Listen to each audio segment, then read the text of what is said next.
Là, pour le coup, c'est vraiment une question d'indépendance et même de souveraineté économique et politique qui est en jeu. Je pense que ce qui est intéressant, c'est de rappeler aussi comment ce rachat s'est fait dans des conditions vraiment incroyables, avec une pression extrêmement forte et pas nécessairement très régulière de nos amis américains, qui a usé de l'extraterritorialité de leurs droits pour faire pression sur la France pour arriver à cette cession. Allant jusqu'à emprisonner le cadre Frédéric Pierucci. Écoutez, je suis professeur d'économie, ancien normalien, et je travaille pour l'Éducation nationale en classe préparatoire.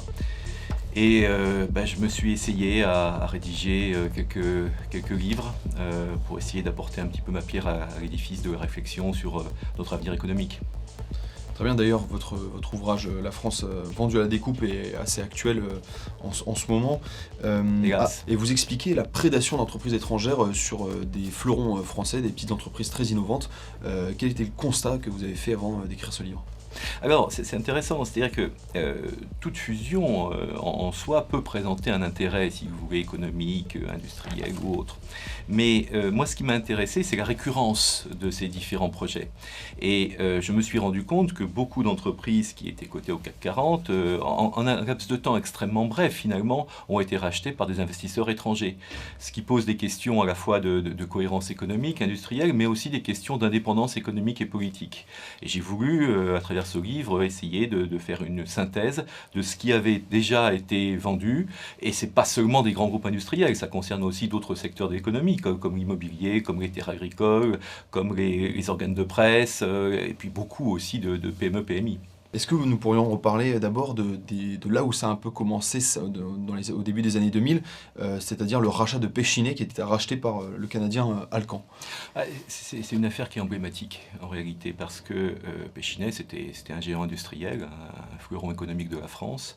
Et effectivement, il a été acheté par un groupe canadien qui ensuite a démantelé le groupe français et qui a revendu ce groupe par petits morceaux et donc le groupe français a disparu et d'ailleurs il y a une morale de l'histoire parce que Alcan aussi a disparu quelques années plus tard. Mais vous voyez cet exemple est vraiment symptomatique d'erreurs qui ont été faites, même si certains ont dit que le groupe français n'avait pas un grand avenir industriel, ça reste à démontrer. Malheureusement, cette fusion a été suivie par beaucoup d'autres après. On peut revenir sur un cas de ces dernières années aussi. C'est celui, par exemple, de Technip, c'est un cadre de l'ingénierie pétrolière, et qui a été racheté par des Américains toujours en 2017. Est-ce que vous pouvez nous dire un peu ce que la France un peu a perdu à vendre Technip ? À mon avis, elle a perdu beaucoup. Alors pourquoi ? D'abord, il faut savoir que Technip, c'est une entreprise qui fonctionnait bien. C'est une entreprise qui avait des compétences spécifiques en matière d'énergie, notamment d'implantation de systèmes offshore, et puis aussi en matière d'installation sous-marine. Une compétence exceptionnelle, et cette entreprise a été rachetée par un groupe américain plus petit, avec une complémentarité industrielle qui pose question. Et puis surtout, il faut savoir que Technip, il y avait beaucoup d'argent public là-dedans, parce que c'était les brevets de l'ancienne Française des Pétroles.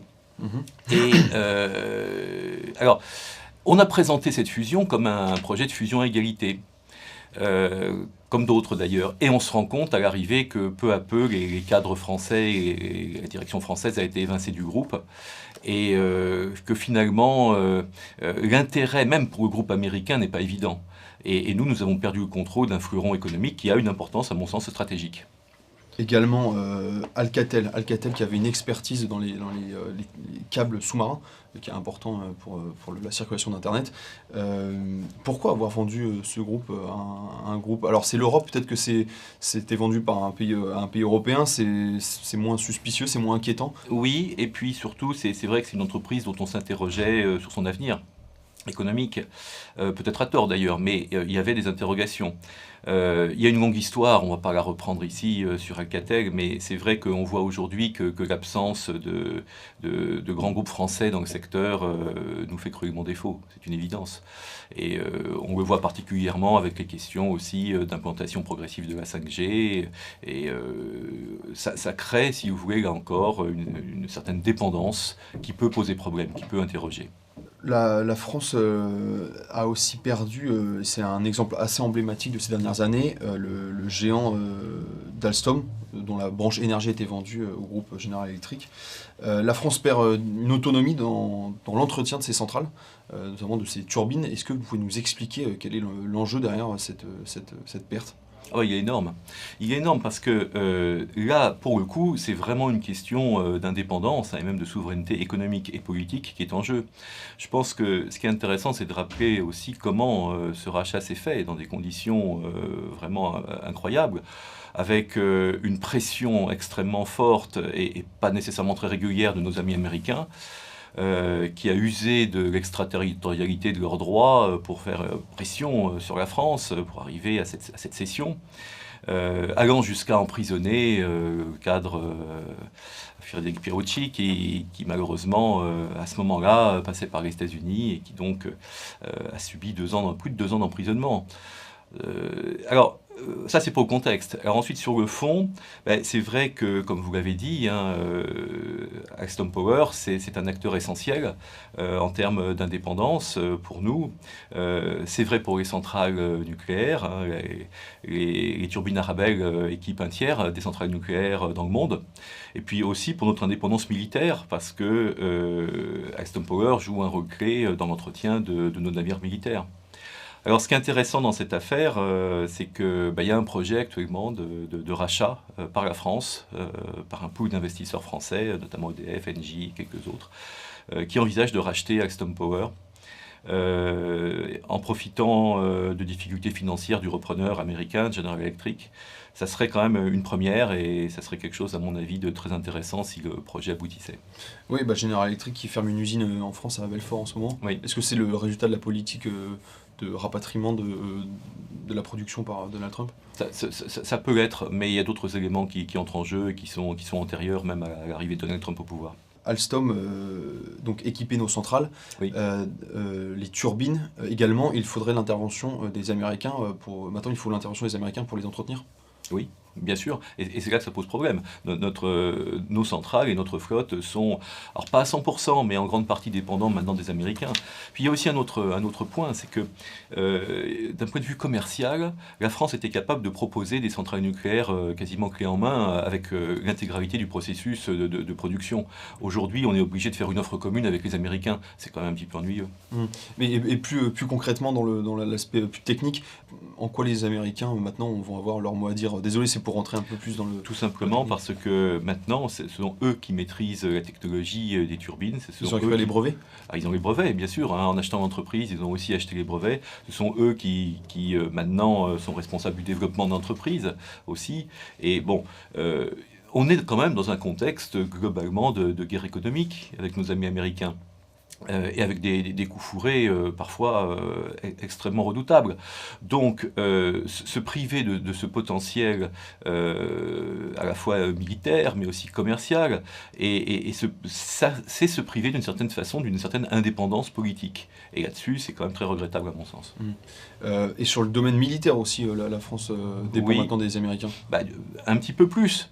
Alors, elle était déjà, hein, d'une certaine façon, c'est pas la vente d'Alstom Power qui change considérablement les choses, mais quand même. Dans ce cas-là, de quoi il s'agit sur le plan militaire? Est-ce que vous pouvez nous expliquer l'enjeu? Tout simplement parce que les navires militaires à propulsion nucléaire français nécessitent un entretien régulier, et pour certains d'entre eux, cet entretien est réalisé, ou peut, enfin, en tout cas, Alstom Power y participe, vous voyez. Voilà. Et là-dessus, on a perdu une certaine indépendance militaire et c'est un peu inquiétant à mon sens.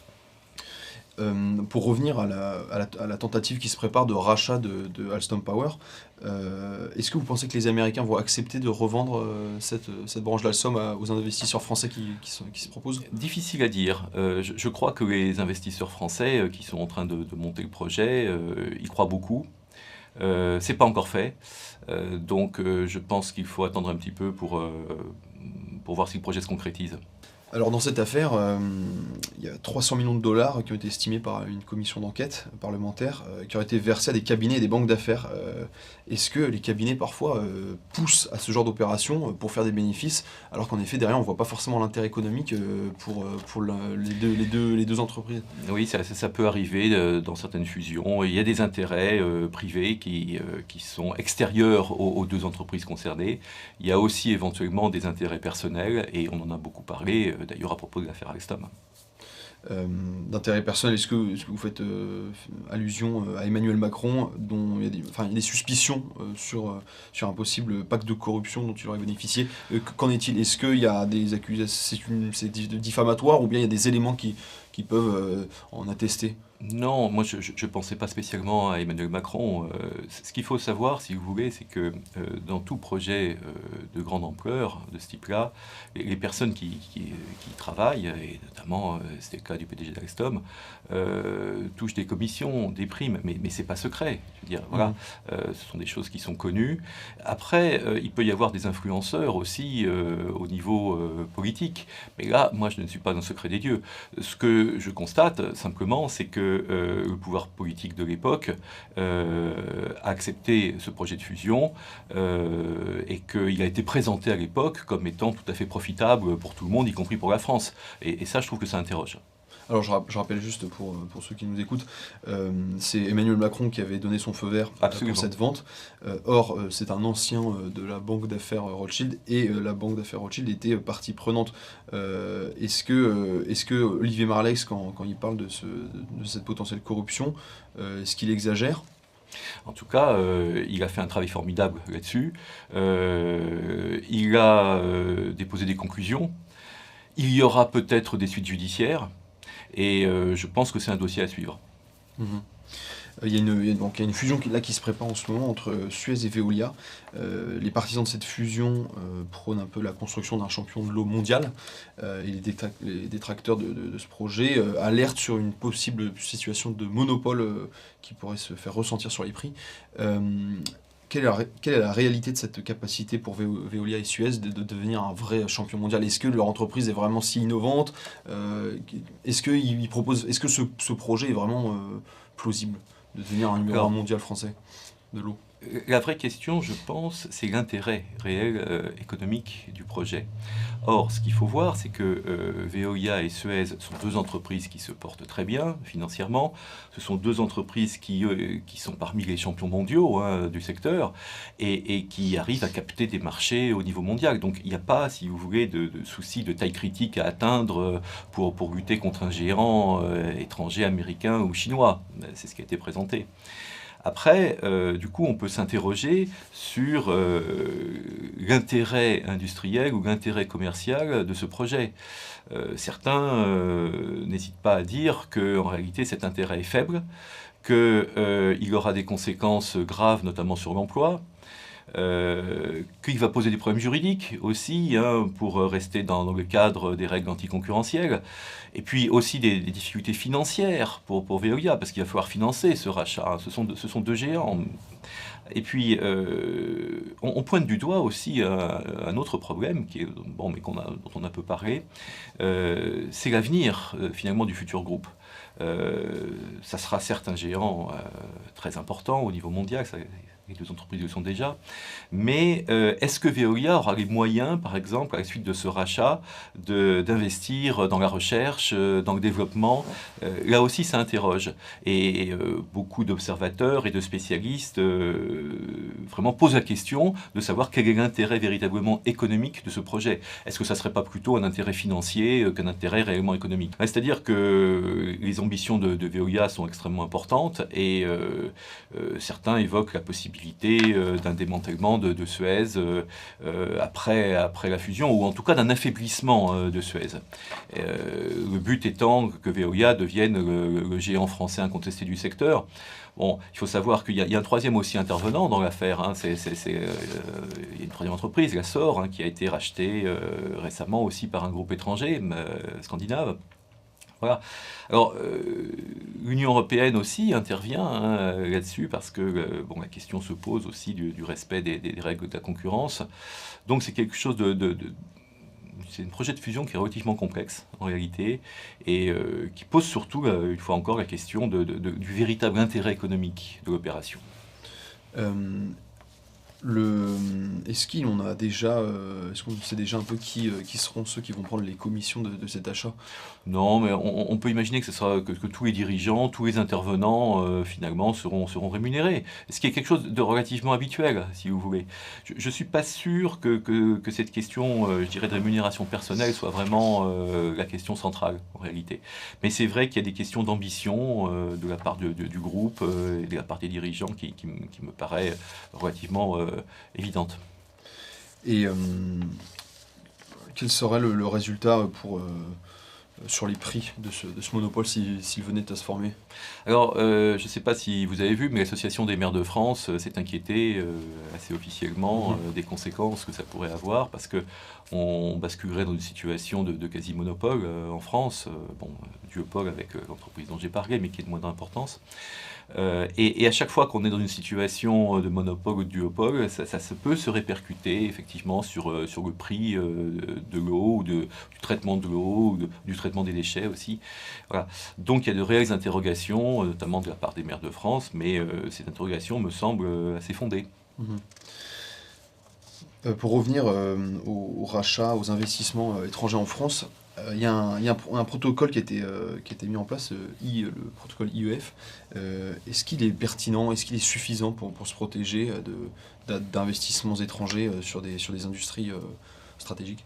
Alors, peu de gens le savent, mais les premières lois qui ont été amenées à restreindre la liberté d'acquisition d'entreprises françaises, elles datent des années 60. Hein. Il y a une première loi qui a été promulguée en 1966.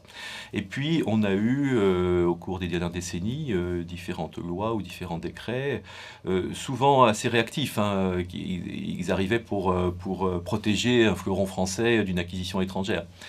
Alors, c'est vrai que ces dernières années, ce dispositif juridique s'est considérablement étoffé avec la loi Pacte notamment, et puis quelques décrets ultérieurs. Et maintenant, le dispositif juridique qui est validé, voire encouragé par l'Union européenne, permet à l'État de bloquer certains projets d'investissement étranger. Alors actuellement, pour une période de transition, c'est descendu à 10%, avant c'était 33, quelques pourcents. Bon. Alors, la vraie question est la suivante. Enfin, il y en a deux. D'abord, est-ce que ce dispositif est efficace? Voilà. Et ensuite, est-ce qu'il pose des questions en termes de concurrence? Est-ce qu'il ne remet pas en cause la liberté du commerce, l'industrie, etc. Bon. Alors, quand on regarde un peu comment ce processus est arrivé, et puis surtout l'utilisation qui en a été faite par Bercy, on se rend compte d'une chose, c'est que, par exemple, pour 2019, il y a eu à peu près 1600 investissements étrangers en France. Il y a eu un peu plus de 200 contrôles qui ont été réalisés par Bercy, mais on n'a pas eu de blocage. Ce droit de veto dont dispose Bercy n'a pas été utilisé. En fait, on a l'impression que ce processus IEF, il sert surtout à avoir un atout pour des négociations et pour obtenir des garanties de la part de l'investisseur étranger. Le souci, c'est que dans un certain nombre de fusions par le passé, les engagements qui ont été pris par les investisseurs étrangers n'ont pas été tenus.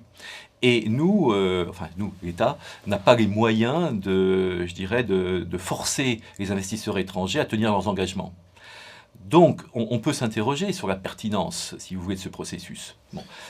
Certains disent aussi que ce processus va à l'encontre des lois du marché, que donc, a priori, il est mauvais. C'est un petit peu oublié que nos amis américains ont, eux, un système qui est redoutablement efficace, CFIUS, et qui permet de bloquer pas mal d'acquisitions que, notamment les Français, mais aussi d'autres entreprises américaines, voulaient faire aux États-Unis. Et puis, c'est vrai que, à la différence du système français, ce sont les entreprises américaines qui font l'objet d'un processus d'investissement étranger qui doivent se signaler au CFIUS.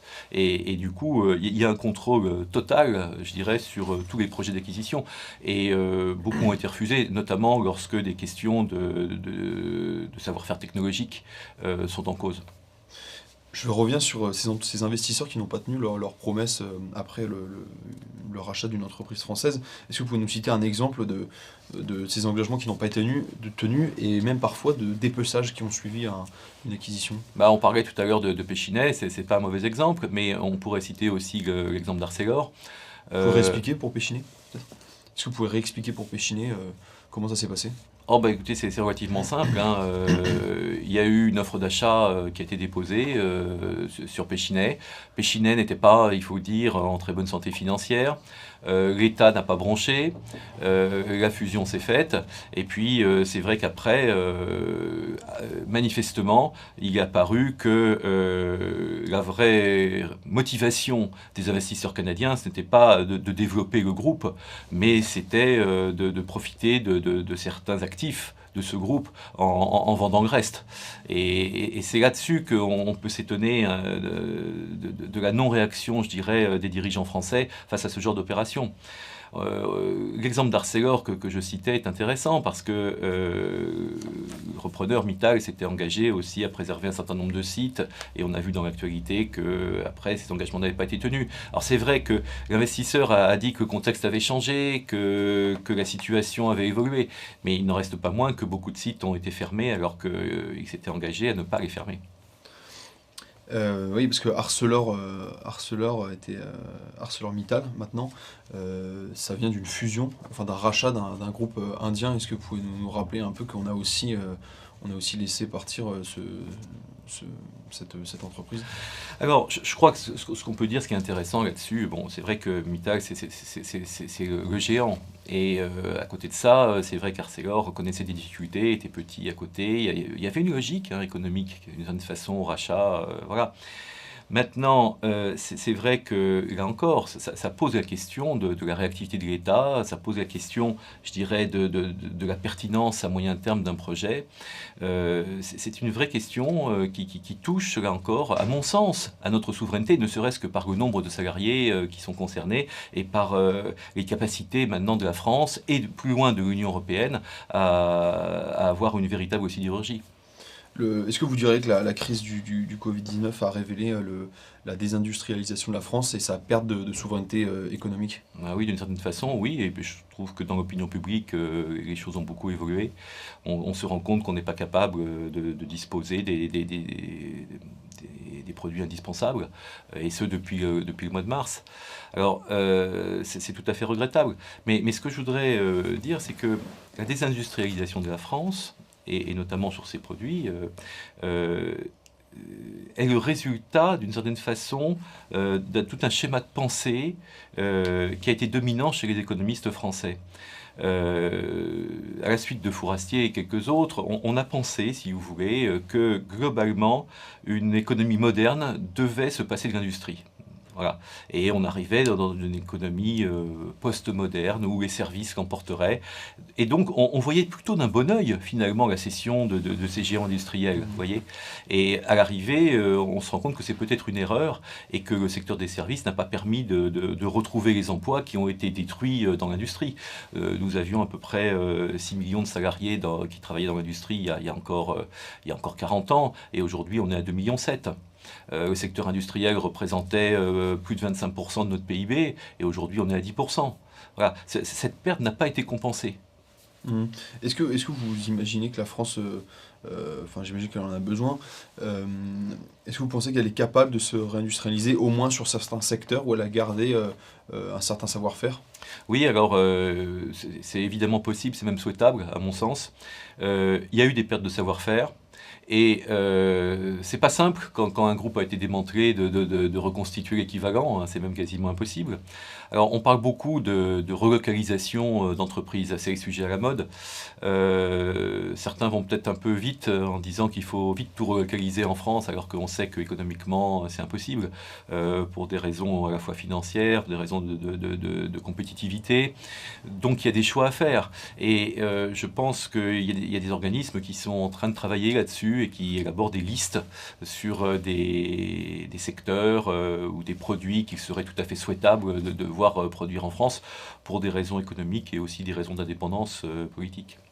Quel est un peu le risque pour un pays comme la France de perdre son savoir-faire dans l'énergie, par exemple, dans l'alimentaire, est-ce que c'est pas juste exposer le pays en fait, à une perte de liberté, à un manque D'une certaine d'autonomie? façon, oui, c'est un peu ce que je dénonce dans mon livre, c'est-à-dire que euh, on peut raisonner uniquement en termes économiques. Et une fois encore, comme je le disais tout à l'heure, chaque projet de fusion ou de rapprochement trouve un intérêt. En général, il est commenté. Les acteurs de ce projet trouvent des... Bon, mais on raisonne beaucoup moins au niveau macroéconomique. Et c'est vrai que quand on voit les pertes de savoir-faire, et puis quand on voit aussi la fuite des cerveaux, qui est une réalité, on peut s'inquiéter de ce genre de processus. Est-ce que parfois l'État américain fait appel à ses services secrets pour mener cette guerre économique? Je pense notamment à l'entreprise Morpho, qui avait été rachetée par un fonds, le fonds KKR, qui serait un fonds de la CIA. Oui. Alors, sur plusieurs fusions, effectivement, il y a l'ombre de la CIA qui plane. Bon, moi, je ne suis pas dans le secret des dieux, mais c'est vrai que ça interroge. Alors, vous avez cité l'exemple de Morpho. On pourrait en citer d'autres, hein, notamment la TCOR et quelques autres.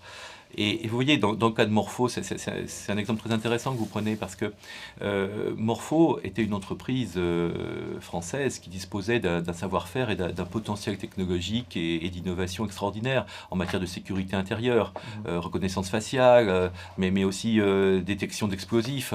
Donc, dans le contexte géopolitique actuel, c'est une entreprise qui avait un intérêt majeur. Moi, ce que je constate, c'est que pour élargir un petit peu, c'est que dès lors que quelque part dans le monde, une entreprise présente un intérêt, je dirais, technologique fort et a une avance réelle sur les Américains, eh bien, il y a immédiatement, je dirais, un regard des Américains sur cette entreprise et éventuellement un rachat. Tout porte à croire en réalité qu'il y a une espèce de veille stratégique globale de nos amis américains qui systématiquement vont essayer à capter les technologies pour lesquelles ils ont pris un petit peu de retard. Vous parlez de l'ATCOR. L'ATCOR a été racheté par un fonds qui s'appelle Spotlight. Lui, la CIA serait aussi dans le coup, vous dites? Bon, une fois encore, je ne suis pas dans le secret des dieux, mais c'est vrai qu'on l'a dit parce qu'il se trouve que l'entreprise qui a racheté appartient à un fonds dont l'un des dirigeants a fait partie de la CIA. Voilà. Donc il y a des suspicions, mais où est la réalité là-dedans, c'est très difficile à savoir. Ou bien les investisseurs parfois se servent du savoir-faire d'anciens de la CIA pour faire ces opérations. Oui, parce que une fois encore, nos amis américains nous mènent une espèce de guerre économique. On le sait. Il y a les Chinois d'un côté, les Américains de l'autre, et nous, on est un petit peu au centre de cette bataille. On n'est pas directement visé plus que d'autres, mais il faut savoir que les Américains là-dessus sont extrêmement vigilants et que nous, on a perdu depuis quelques années bon nombre d'entreprises qui présentent un intérêt technologique. Le directeur de BPI France disait il y a quelques semaines que dans le domaine, par exemple, de la biotech et de la medtech, qui sont des domaines aujourd'hui essentiels, on le voit avec le virus, 80% des entreprises françaises étaient rachetées par les Américains. C'est quand même absolument incroyable. Comme lesquels, par exemple? Il y en a beaucoup, hein, notamment des labos de recherche, aussi des entreprises pharmaceutiques. Bon, c'est sans fin, c'est sans fin. Et pourquoi il y a cette naïveté française sur cet allié américain, mais qui par ailleurs mène une lutte féroce en effet, pour coopter l'innovation Je pense que française? on n'a pas encore totalement pris conscience du degré, je dirais, d'évolution de cette guerre économique. C'est une guerre un petit peu particulière, évidemment, parce que on déjeune ensemble, on se serre la main, on passe des contrats, voilà. Et puis on coopère aussi, et ces coopérations sont parfois très bonnes. Mais en même temps, il y a une volonté hégémonique américaine qui est forte, et je pense qu'on peut plus se voiler la face sur cette question. Est-ce que la France a des outils? Est-ce qu'elle est capable d'un peu répondre à cette guerre, de faire entendre aux Américains qu'elle ne se laissera pas faire ou plus faire, ou qu'elle résistera? Est-ce que l'Union européenne ou la France a un moyen de mener un bras de fer avec les Américains, sachant que on est très dépendant de leur technologie, que ce soit pour le cloud, Internet, les paiements en carte bleue, etc. Oui, oui.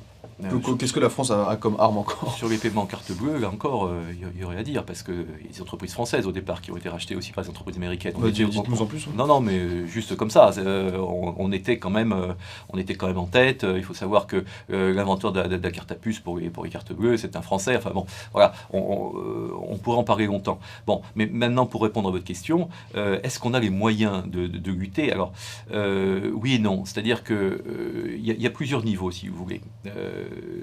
L'outil juridique que l'on évoquait tout à l'heure est totalement insuffisant parce que beaucoup d'entreprises ont des réels besoins financiers, des besoins de recapitalisation. Donc il ne suffit pas de dire voilà, telle entreprise est stratégique, on bloque le rachat. Ça pourrait conduire à des grosses difficultés, à des problèmes de développement de certaines entreprises, voire à des faillites. Donc l'autre nerf de la guerre, c'est l'argent. C'est pas seulement l'arme juridique.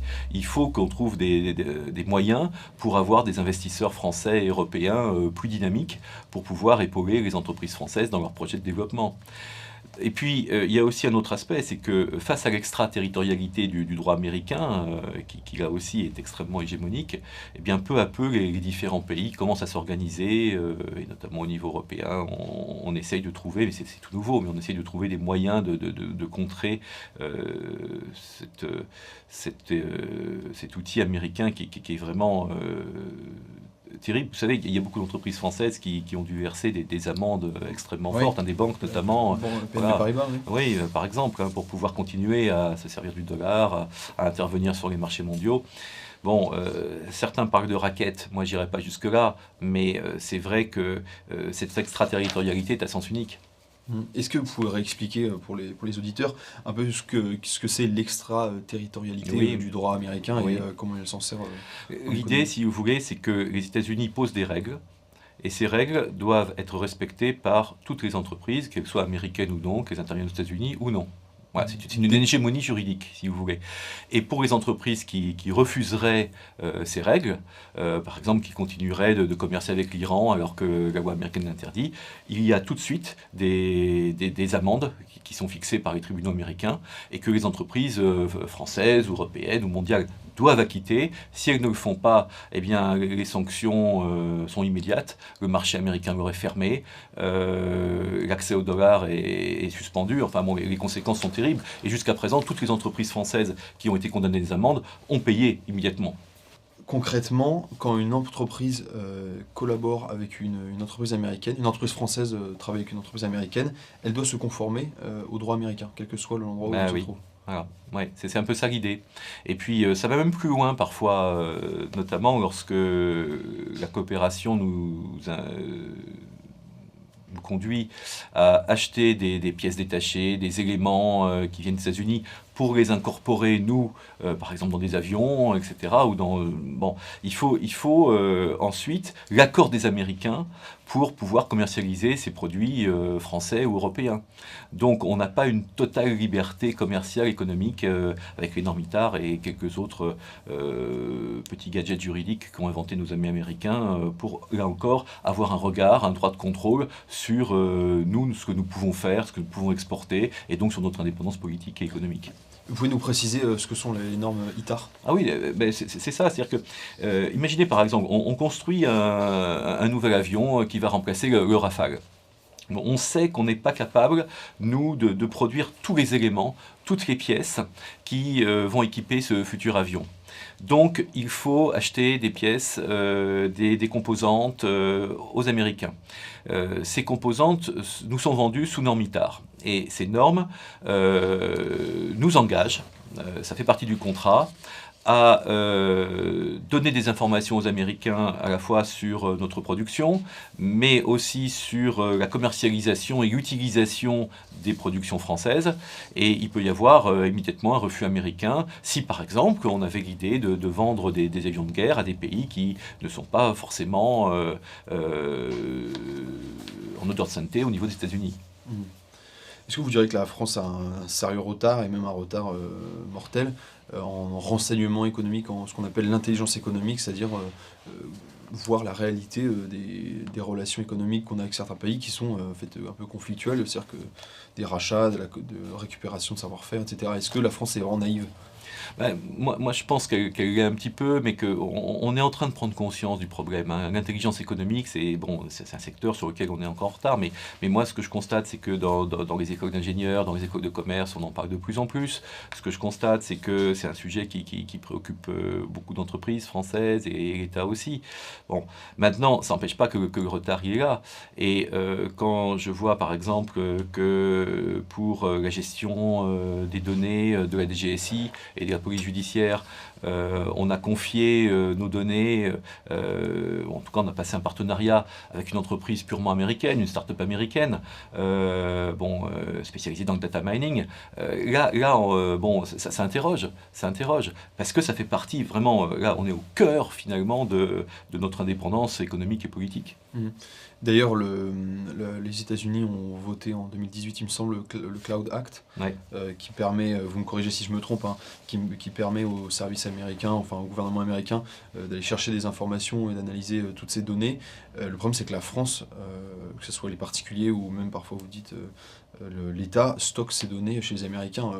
Et pourquoi la France n'est pas capable d'avoir son propre système de stockage de ses propres serveurs Pour le retard que j'évoquais tout à l'heure, et c'est pour ça que, à mon sens, il est urgent de développer nos propres systèmes de cloud, et il y a des entreprises qui, je pense, j'en suis même sûr, y travaillent actuellement. Mais vous voyez, on a beaucoup parlé, par exemple, d'un élément qui me paraît central, hein. La France a confié les données de santé de 67 millions de Français à Microsoft. Bon, ça interroge. Ça interroge. C'est sûr que dans les dizaines d'années à venir, la question de la protection des données, notamment des données personnelles et aussi des données sensibles des entreprises, ça va être un sujet vraiment central. Et il faut que la France puisse s'armer économiquement sur ce sujet. La France a réussi à sauvegarder 10 heures sous son pavillon, et plus récemment, elle s'est opposée assez clairement, il me semble, au rachat du Canadien Couche-Tard, de son projet de rachat de Carrefour. Est-ce que l'État est en train de prendre conscience? Est-ce qu'il y a un revirement de doctrine, entre guillemets, concernant le rachat d'entreprises étrangères, françaises? Oui. Pardon. Alors, on a effectivement deux exemples très récents qui montrent peut-être une inflexion, une prise de conscience et une inflexion politique. Alors, on a tout d'abord, après pas mal de tergiversations, l'opposition de Bercy, de la France, au rachat de Photonis, une entreprise spécialisée dans les systèmes de vision nocturne, donc qui présente un intérêt militaire pour la défense évident et pour laquelle on a une avance technologique. Et puis, encore plus récemment, il y a eu le veto extrêmement rapide de Bruno Le Maire à l'offre de rapprochement de cette entreprise canadienne, effectivement, qui s'appelle Couche-Tard et que personne ne connaît et qui n'a jamais géré un supermarché de sa vie, avec Carrefour. Alors, quand on parle de rapprochement, il faut être clair, hein, c'est un projet de rachat. Voilà. Alors, à mon avis, c'était une tentative un petit peu opportuniste de l'entreprise canadienne, qui sait qu'actuellement Carrefour a quelques difficultés financières, même si Carrefour a pu réduire un petit peu sa dette. Il y a une sous-valorisation boursière, une certaine fragilité. Bon, immédiatement, l'État français a réagi, et ça prouve qu'on peut réagir quand on veut. Mais ça pose quand même question. Pourquoi ce groupe canadien a-t-il cru possible de racheter le groupe français qui est beaucoup plus important? Et ça pose une autre question aussi, hein. C'est la question de savoir quel est le périmètre de nos entreprises stratégiques. Parce que là-dessus, il y a un vrai débat. Certains ont dit, mais après tout, pourquoi pas laisser filer Carrefour? Le groupe canadien pourrait le développer, ça serait très bien. Et puis, c'est pas de la défense, c'est pas de la haute technologie, Carrefour. Donc, il n'y a aucun intérêt stratégique. Ça, j'ai entendu, je l'ai lu, etc. Moi ça m'interroge parce qu'une entreprise qui est quand même le premier employeur privé de France, qui a des compétences et puis des moyens en termes de logistique majeurs, si c'est pas une entreprise stratégique, je me demande ce que c'est, vous voyez. Et d'ailleurs, ça pourrait porter ça pourrait être un risque aussi pour les agriculteurs français ils ont des habitudes avec Carrefour. Carrefour est peut-être un acheteur convenable pour eux. Est-ce qu'il y a des risques de... Oui, pour les agriculteurs, pour les producteurs, pour les consommateurs, voilà, il y a un vrai risque. Et du coup, moi, je comprends tout à fait l'opposition du gouvernement à ce projet. Voilà. Alors, vous me demandiez, est-ce que c'est un virage stratégique? Ben non, c'est trop tôt. Bon, et on ne peut pas se contenter de deux exemples pour dire, voilà, il y a une inflexion. Bon, il faut voir avec le temps.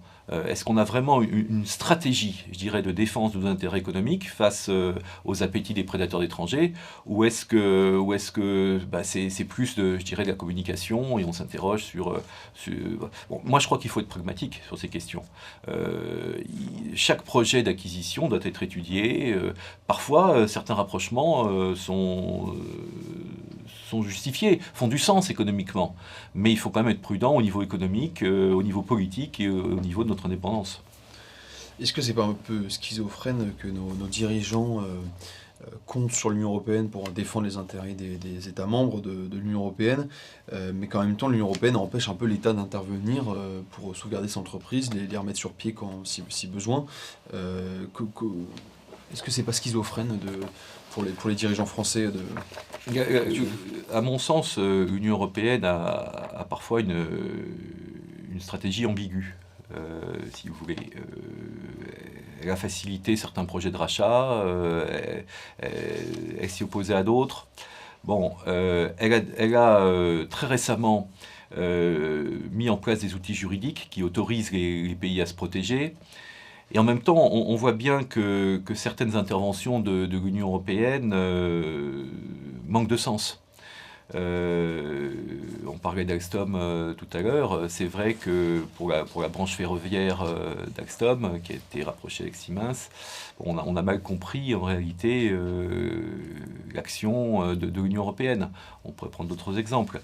Donc oui, l'Union européenne est censée protéger, est censée aussi, mais l'Union européenne a aussi une autre priorité, hein, c'est de sauvegarder la concurrence au niveau européen et aussi un petit peu au niveau mondial. Et du coup, bah c'est vrai qu'on a parfois des objectifs qui sont un petit peu contradictoires. Est-ce qu'il n'y a pas aussi un manque de vision à long terme des dirigeants français quant à laisser partir ce genre d'entreprise, un problème de court-termisme dans la vision qu'elles auraient du secteur industriel On peut s'interroger là-dessus, sur je dirais, la cohérence de la politique industrielle à long terme. Bon, ceci dit, on part de bas. Quand je parle de politique industrielle, on pourrait s'interroger, même s'il en existait une, il y a encore quelques années. Et puis, c'est vrai qu'il y a quelques exemples récents qui interrogent.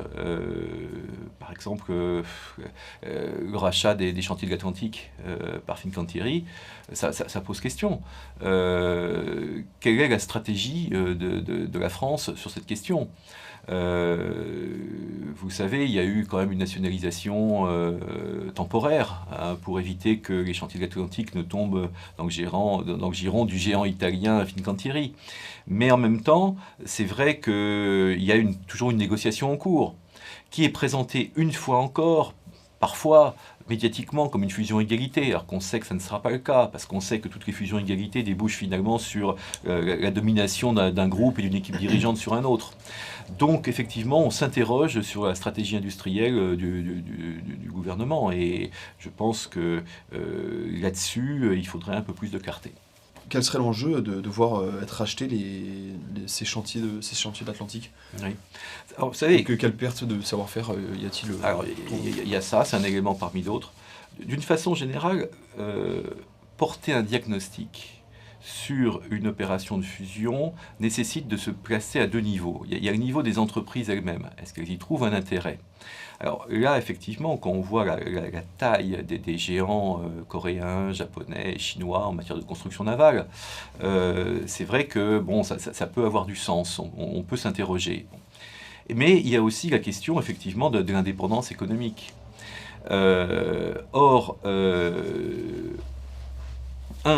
Les chantiers de l'Atlantique, c'est quand même une entreprise prestigieuse.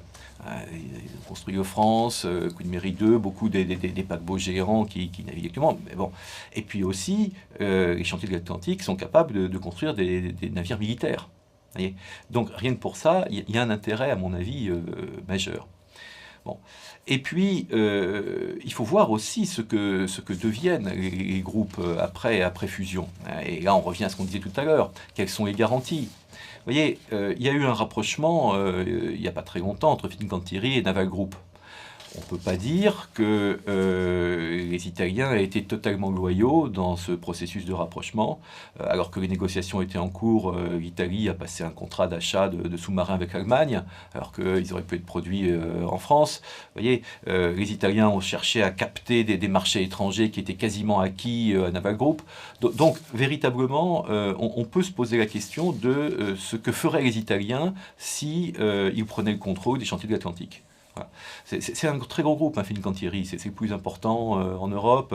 Les chantiers de l'Atlantique, c'est un peu petit à côté.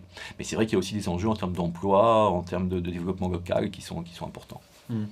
Est-ce que on entend souvent les gens parler de ça, de refaire un ministère de l'Industrie, justement, pour redonner une cohérence dans la stratégie de la France à ce niveau-là? Est-ce que pour vous, le ministère de l'Économie qui existe déjà pourrait s'en charger, ou bien il faut créer un ministère ad hoc? Bah, oui, il y en a eu par le passé. Hein, à la limite, je dirais, c'est une question qui est presque secondaire, si vous voulez. La véritable question, c'est celle de la préoccupation par le gouvernement de la préservation et du développement de notre industrie. Alors, techniquement, ça peut passer par une division du ministère de l'Économie, ça peut être par la création d'une structure, effectivement. La réalité, la vraie question, c'est de dire qu'est-ce qu'on veut, et qu'est-ce qu'on veut faire, et quels sont les moyens que l'on veut investir pour essayer de redonner un peu de couleur à notre industrie. C'est pas quelque chose de chimérique. Hein. Je disais tout à l'heure, notre industrie, c'est 10% de notre PIB, mais en Allemagne, c'est plus de 20%. Dans les pays scandinaves, c'est plus de 20%. En Italie, c'est plus de 15%. Même en Suisse, on est à plus de 20%. Donc, il ne s'agit pas de faire quelque chose d'exceptionnel. Il s'agit de redonner une place à l'industrie française dans notre économie globale. Comment vous expliquez, c'est une question peut-être un peu annexe, mais comment vous expliquez que la France est capable d'avoir des entreprises comme Photonis, des entreprises très pointues en technologie, qu'elle ait pu créer la puce pour carte bleue, mais qu'elle ne produise pas de smartphones, qu'elle n'ait toujours pas de vrais moteurs de recherche conséquents? On a Quant, mais c'est pas encore très conséquent. Comment on peut expliquer ça? C'est toujours cette stratégie qui manque à la France? Oui, non, il y a certainement plusieurs raisons. Moi, j'en vois une, hein, c'est que effectivement, la recherche française est sinistrée, ça c'est une chose. Beaucoup de chercheurs français partent à l'étranger où ils ont davantage de moyens. Après, il y a la question de la production. Hein. On sait que les coûts en France sont extrêmement forts par rapport à d'autres pays étrangers. Alors nous, on se positionne plus finalement sur des entreprises de niche. Sur des secteurs, je dirais, qui ne sont pas exploités industriellement de façon très importante par des géants étrangers. Mais bon, il ne faut pas être excessivement optimiste sur cette question, parce que d'abord, comme je l'ai dit, nos entreprises, dès lors qu'elles atteignent un certain seuil et puis qu'elles présentent un intérêt, elles courent le risque d'être rachetées par d'investisseurs étrangers.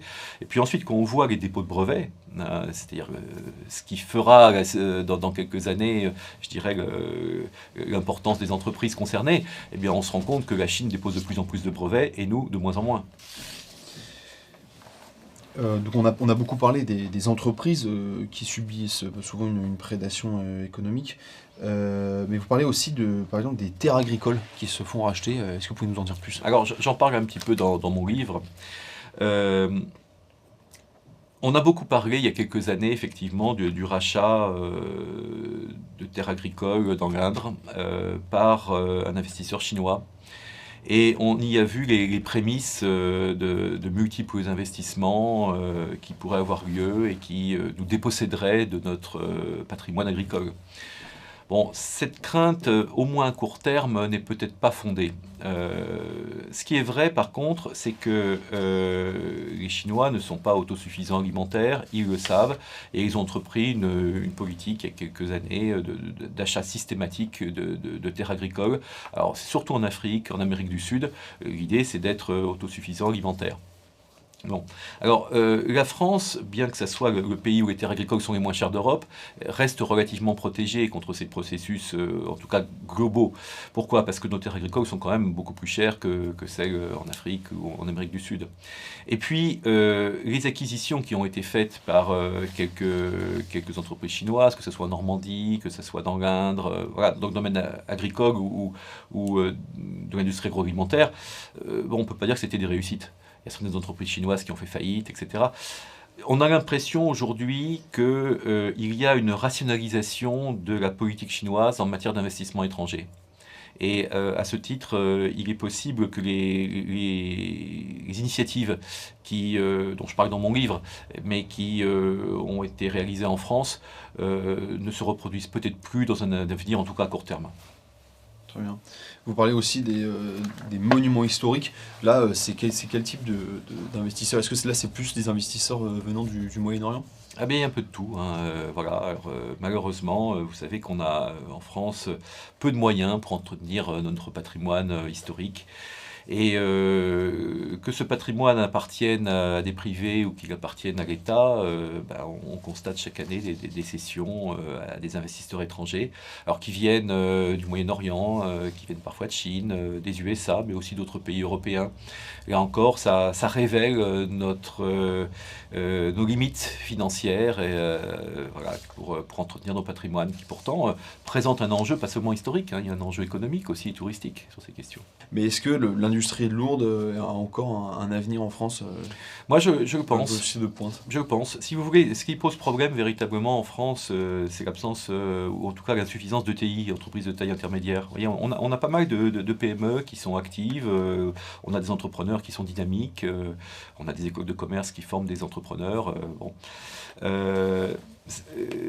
Le problème, c'est que à partir d'un certain seuil, ces PME connaissent des problèmes de financement. Et on n'a pas des structures de financement qui sont aussi efficaces qu'en Allemagne, par exemple, qui elle, a un tissu d'entreprises de taille intermédiaire très important. Voilà. Et ces entreprises de taille intermédiaire, bon, elles ont, je dirais, un intérêt économique en elles-mêmes, mais souvent, elles sont aussi fournisseurs des grands groupes. Et du coup, bon, on ne peut pas faire naître un grand groupe industriel comme ça en claquant des doigts, c'est évident. Mais je pense qu'il y aurait beaucoup à faire pour aider nos PME à devenir des entreprises plus grandes et avoir, je dirais, un développement important comme en ont certaines aux États-Unis. Par quoi ça passe aux États-Unis ou en Allemagne, ces aides de financement ou de développement? Concrètement, qu'est-ce que c'est comme aide? Par exemple, en Allemagne, il y a des banques qui financent beaucoup plus facilement le développement des PME. En France, c'est un petit peu compliqué. Alors, en France, on a quand même des organismes, hein, voilà, la Banque publique d'investissement, BPI, France, qui fait un bon boulot, mais qui n'a pas les moyens financiers suffisants, à mon avis, pour permettre véritablement un développement à l'échelle, je dirais, macroéconomique de notre pays. Voilà. Quand on voit certaines réussites fantastiques aux États-Unis, tiens, tout à l'heure on parlait de Palantir. Bon, bah, Palantir, c'est une entreprise qui a 15 ans, qui n'existait pas il y a 15 ans, et qui est devenue un géant en matière de gestion des données. Bon, une aventure à la Palantir, est-ce qu'elle est possible en France? Ben non, parce qu'elle se heurterait à des difficultés de financement, et puis elle courrait le risque aussi de se faire acheter.